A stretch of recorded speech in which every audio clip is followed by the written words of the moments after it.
Hey YouTube, it's Zemos here, and today I'm coming at you with a Master Duel deck profile for my Worm deck. Worms are a deck that I've had a lot of fun recently playing with in the TCG. I like the look of the monsters, and I really like that I could get the monsters as all hollow. That was pretty sweet. And looking into them, I realized that it was a deck that works pretty well as a deck that combos a lot with trap cards and just has a lot of synergies with being like a trap card deck that has its own little control and advantage generating tools that were pretty sweet, and I had pretty fun with it. It was very easy to build in Master Duel because as a trap card player, I already invested a lot in trap cards, so I just decided to open up some worm packs, pretty accessible. Worms only require me to have 2 super rares and 3 ultra rares. Now 3 ultra rares does seem a lot, but the cool thing is that the worm pack also had Nibiru, which, as you'll see, I didn't have too much luck getting Nibiru. But it's another benefit of opening the worm pack that gives me a card that can be used in a number of decks and a number of situations. So I figured I might as well add it to the arsenal. So without further ado, let's get into this deck profile. Starting off with our monsters, I'm playing 1 copy of Worm Carteros. It's a 4-star worm monster that just has a flip effect. Add a level 4 or lower reptile worm monster from your deck to your hand. This can get us any of our worms that are not Worm King. Usually we want to use it to get worm tentacles when we've got the ability to have our opponent in a more open board state and want to try to push to OTK for a game. Speaking of which, we are playing 1 copy of Worm Tentacles. Worm Tentacles is a nice finisher in the deck. It's a 1700 attack monster. Once per turn, you can remove from play a reptile-type worm monster in your graveyard to allow this card to attack twice during the same battle phase. So that's nice. That means, on an open board, that's an additional 3,400 damage that can be done. And when you're playing these stun-based trap card decks, you want the ability to close out games quickly before your opponent draws the out. Next is the 3 copies of Worm Zex. 1800 attack monster. When it's normal summoned, you can send a reptile worm type monster from the deck to your hand. From the deck to the graveyard, not your hand. And of course, if you control a face-up Worm Yagan, this card cannot be destroyed by battle. That second effect isn't too important, but that first effect is, and we are usually going to use it to dump Worm Yagan from our deck to the graveyard. Worm Yagan is a 4-star worm monster that says if the only monster you control is Worm Zex, you can special summon this card from your graveyard in face-down defense position. If you do, remove it from play when it is removed from the field. And then, of course, when this card is flip face up, select a face up monster your opponent controls and return it to the hand. So pretty cool. Disruptive tool that's non-destructive, removes a monster, sends it back to the hand, and just having a Worm's X that dumps it immediately gets you Worm Yagan live. Now, I've considered that I should bump Worm Yagan up to 3, maybe drop Carteros entirely, because Worm Yagan is very powerful with our W Nebula Meteorite, which I will talk about in a bit. So do keep that in mind, but we want that Worm Yagan on the field in face down so that we can benefit off of that. And next we are playing 2 copies of Worm King, the big boss monster of the deck. 2,700 attack. You can tribute summon this card in face-up attack position by tributing 1 reptile-type worm monster. So if it gets stuck in your hand, not a big deal. And of course the effect, you can tribute a reptile-type worm monster to select 1 card your opponent controls and destroy it. Which means if you've spent your Yagan, if you've spent your Carteros, these ones that don't have as high of attack, you can use them to pop a card on the field. Pretty cool, especially if that gets a target engraved for your Worm Tentacles to banish and be able to attack twice.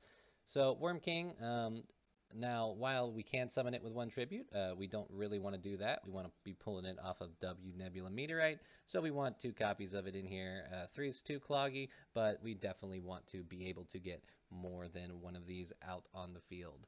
And that is it for our monsters. Next, looking into our spell cards, one of the big buffs to this deck in Master Duel is that Card of Demise is at 3. Card of Demise is a very great card for slower, stun, trap card based decks. Essentially, it allows you to draw until you have 3 cards in your hand, and then also for the rest of this turn, your opponent takes no damage. During the end phase of this turn, you send your entire hand to the graveyard, but that's not a big deal when mostly what we are drawing is spell and traps that we can put face down in the back row. Now you can only activate Card of Demise once per turn, and you cannot special summon during the turn you activate this. So you do have to keep in mind that you're not going to be able to get Yagan on the field with its effect and Zex and play Card of Demise on the same turn. You're going to have to choose one or the other, and that's one of the reasons I'm considering Worm Yagan needs to be at 3, just so I can be setting the Worm Yagan itself. But Card of Demise is incredibly powerful, will get you a lot of cards if they don't ash it, and for that reason it has to be played at 3. Next, we're going to play Pot of Duality. Since we're committing to not special summoning on our turn, Pot of Duality is just another consistency tool. It can get us Card of Demise, it can get us whatever trap card or floodgate we need, it can get us a monster if we don't have one of those yet. All we do is just look at the top 3 cards of the deck, add one of them to the hand, and shuffle the rest back in. In exchange, all we cannot do is special summon that turn. That's fine. And then next, I'm playing 2 Pot of Extravagance. Playing 2 instead of 3 just because you can't play Demise and Extravagance on the same turn, and at 3 and 3 of both, I was running into having multiple of one way too many, and Demise is just better. At Pot of Extravagance, at the start of your main phase 1, banish 3 to 6 random face down cards from your extra deck and draw 1 for every 3 banished. While you technically have the ability to do some rank 4 synergies and plays with Worms X and Yagan, it's not really that powerful or that fast, so the extra deck is mostly just better off being Pot of Extravagance fodder and materials for our Waking the Dragon in here. So Pot of Extravagance certainly finds a home, turning that extra deck into card advantage. Next card that I'm playing, mostly because I don't want to commit to crafting Summon Limit yet, and this one was only a rare, and I was testing it out. Summoning Curse, which if you're looking for a cheap Floodgate to play for a little bit while you're trying to build up SR and UR dust, Summoning Curse is kind of cool. If a monster is special summoned, the current controller of that monster banishes 1 card from their hand. Once per turn during your end phase, pay 500 life points or destroy this card. So that's pretty nice. If you have this up and your opponent wants a special summon, they're going to have to banish a card from their hand, so they either got to play around with that and get rid of their hand, which is hard to do in a lot of combo decks because they're monsters that you need to summon once you special summon monsters. So, banish key targets and, take away cards from them, especially since it's not once per turn. You can get multiple banishes. Pretty cool. I've definitely had some powerful plays with this, but this will probably become a summon limit once I'm ready to commit to using my SR material on that. And that is it for our spells.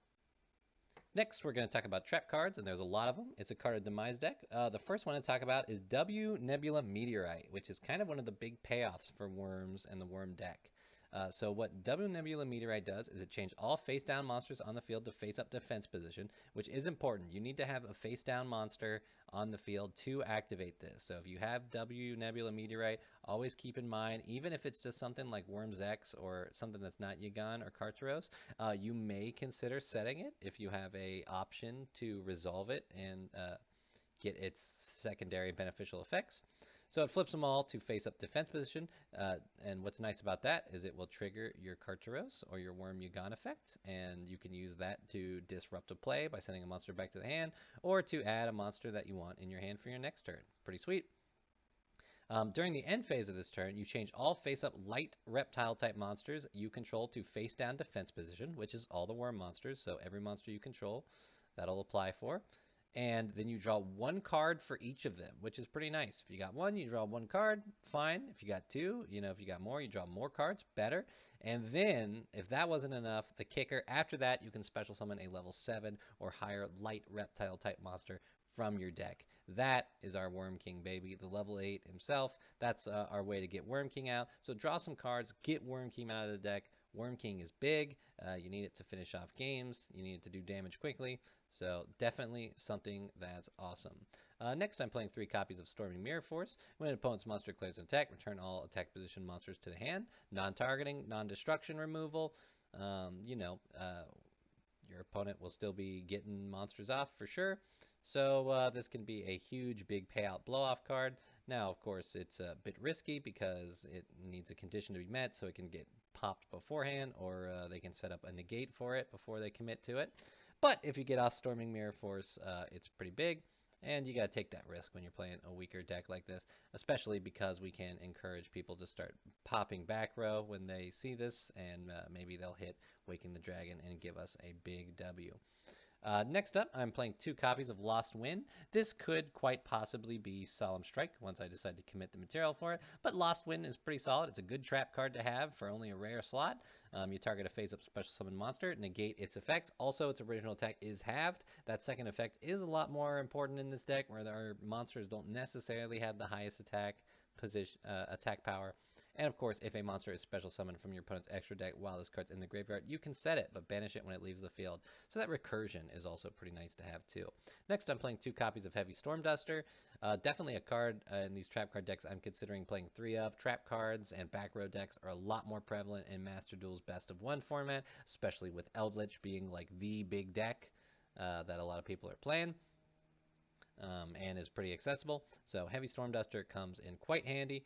Just be able to destroy up to 2 spell and trap cards that can gain you card advantage, and if you do it on your opponent's turn, you don't even worry that you're not conducting your battle phase. Next up, I'm playing 2 copies of Waking Dragon. We're playing a lot of back row that can get popped, especially by Lightning Storm that everyone has access to because of the cheap bundle, and Harpy's Feather Duster, you know, stuff people are playing, especially because more back row decks are prevalent in Master Duel. So Waking the Dragon is our way to, you know, hedge our bets if they're going to wipe our back row. We can get something for it, a really powerful monster from our extra deck. Pretty sweet. Next, we're playing 3 copies of Trap Trick. Trap Trick can be used to grab Meteorite, Mirror Force, Lost Wind, Heavy Storm, even Waking the Dragon. So with all those normal traps, Trap Trick is a, you know, easy pick for this. You just banish 1 copy of a trap card and set a copy of the same trap card. That trap card can be activated this turn, and of course, you can only activate 1 trap card for the rest of this turn after this effect resolves. So use that to get a key trap card when you need, you know, set Mirror Force when your opponent goes to battle phase if they can't out it, and then they have to pass or run into it.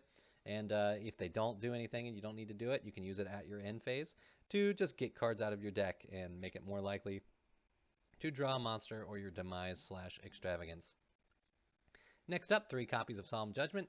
Stun decks are pretty fragile. You want to be able to have a card that says no to the outs your opponent will have. Also, pretty accessible card from getting from the bundle, so pretty cool.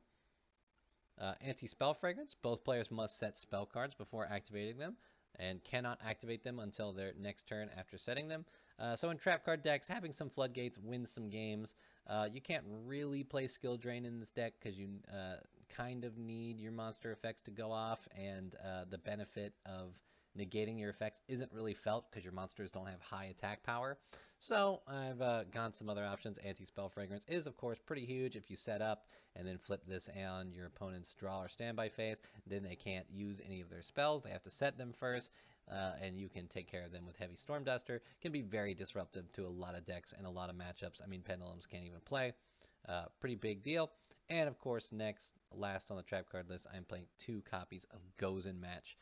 This just makes it so that each player can only control 1 attribute of monster and send all other face-up monsters they control to the grave. Since everything we are playing in our deck is a light, that's no big deal. And of course, this can be very disruptive to certain matchups that have multiple attributes, things like Tri-Brigade, things like, I think, Dragon Maids, which aren't meta, but they are popular, so you'll see them a lot. Things like that. Definitely comes in handy. I would say that Summon Limit is definitely worth considering for this deck as a trap card choice. And of course, whatever you're bumping into, you may have to keep that in mind and switch any of these trap cards out as you see the meta evolve. Next here, we're going to talk about our extra deck. I got a copy of Last Warrior from another planet. This is one of the cards to summon off of Waking the Dragon. If they pop your Waking the Dragon on an empty board, you summon Last Warrior from another planet, and then neither player can summon monsters. So if they don't have any monsters already on the field, and then they can't summon them, that's pretty annoying. Sometimes that can win you the game if they don't have a way to deal with this card. And, you know, just use it to beat down your opponent. Next up, I'm playing 2 copies of Blackwing Full Armor Master.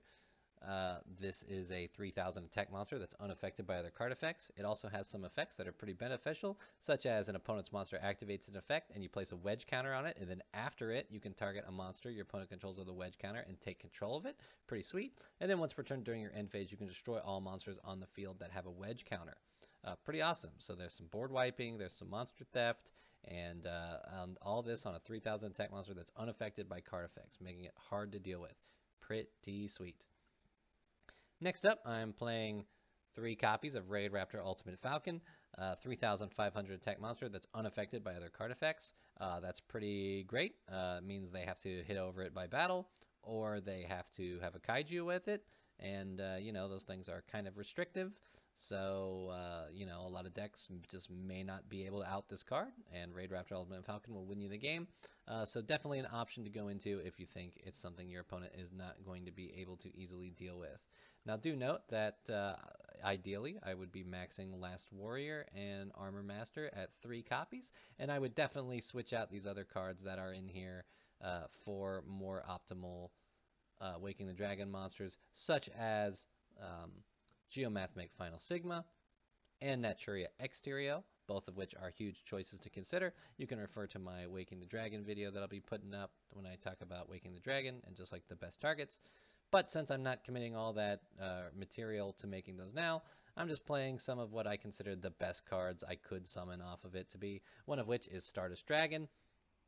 Of course, you know, 2,500 attack, and you contribute it to negate the activation of a card that would destroy a card or cards on the field. Pretty cool. 3 copies of White Aura Whale. I got this because I opened the water set because I really like the Legendary Ocean deck and stuff like that. White Aura Whale, of course.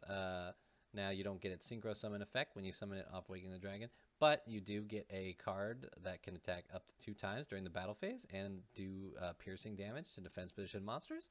That's pretty cool. One of the actual better ones, if I've banished all my Last Warriors or Ultimate Falcons, White Aura Behemoth. During the turn when this card is Synchro Summoned, you special summon a Divine Dragonfish token. Now, of course, you won't be doing that, but it doesn't matter. Once per opponent's turn, while you control no tokens, you can special summon a Divine Dragon token. Divine Dragon token is a 3,300 attack normal token. So this card essentially summons just 2 3,300 attack monsters. Now, of course, these can be removed by card effect removal, but that's still pretty nice. You know, it's better than just a junk body. Next is Kachi Kochi Dragon, just a level 4 that they give us. I technically can make it, so I might, you know, as far as level 4s that you actually would want to run in the deck, if you want things like Baguska, Tornado Dragon, King of the Feral Imps, things like that. And of course, last is Draco Masters of the Tenyi, which is nice because I can summon it off of Waking the Dragon, and it just cannot be destroyed by battle. Now, do note, you know, if I have Ultimate Falcon, Armor Master, or Last Warrior, I'm usually going to always go into one of these other than the target. So these are just kind of filler targets in case Pot of Extravagance were to banish all those targets. But that's really it for the extra deck. So here's a replay here to show the deck in action. I'm going first, definitely what you want to do. I'll start off by playing Pot of Extravagance, draw 2 extra cards, which is pretty nice because that gets me into Trap Trick, which is going to give me access to a lot of trap cards. Also got a Heavy Storm Duster, Waking the Dragon in case my back row gets popped, and of course Worm Yugan, which is a nice one to have on the field. Fortunately, I do get a Worm King stuck in my hand. Sometimes it happens. My opponent, though, is just going to play a T-set pass. That's fine. For whatever reason, they play Maxi to my Trap Trick. Must be a newer player. I'm also going to use Heavy Storm Duster to pop their back row, get rid of that. And I want to do that before Trap Trick resolves. Of course, I pop a True Light, so we are against a Blue Eyes player, and I'm going to set a copy of W Nebula Meteorite. It is now my turn. So I'm going to be going with my turn. I'm going to activate my card Demise. We're going to draw 2 cards. Unfortunately, one of them is another Worm King, which does throw things into a tiff. I'm going to tribute off my Worm Yugan for a Worm King just to have the larger body on board.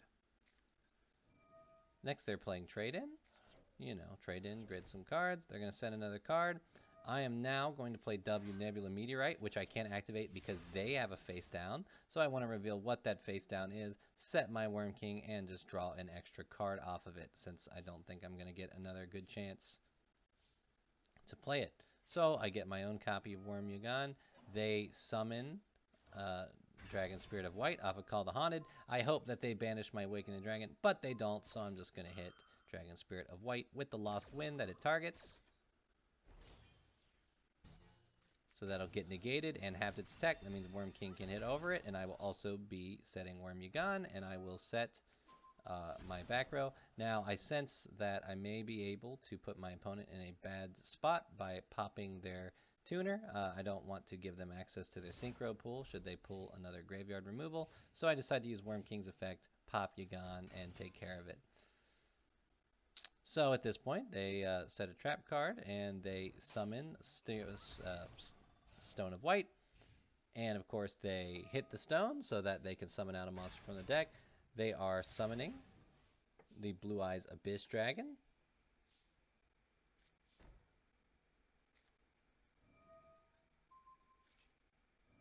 At this point, they try to use Ultimate Creature of Destruction to protect their Blue Eyes monster, but I am going to use Solemn Judgment to take care of that, so I can hit over this no problem. I got a Lost Win handy, so I feel pretty good about that. They set a card, but, you know, out of frustration, I'm gaining too much advantage, and they're not doing anything. They surrender and give me the duel. So that is it for my Worm deck. It's a pretty fun lower power level deck. You know, I won't play this in Platinum necessarily, but it's something I'll use to, that I use to get up the ladder in Silver and whatnot in a lower power level environment. That game on the replay was in Gold 5. Well, my opponent was Gold 5. I think I was Gold 3 or something. Don't remember for sure. But, you know, it's pretty fun. And I will say this deck has been it's been a blast to play in the XYZ Festival. You know, because Worms do have the ability to make rank 4s, and this deck isn't too hindered by that ban list. You just have to switch out Extravagance for something else, and in that lower power level environment, a deck like Worms takes off a lot better. So it has been a blast to play during the XYZ Festival. Yeah, very, very sweet. But anyway, that's it for the deck profile. Let me know what you think. Do you like it? What's some cool, wacky decks you've seen on ladder? And I'll catch you all in the next one.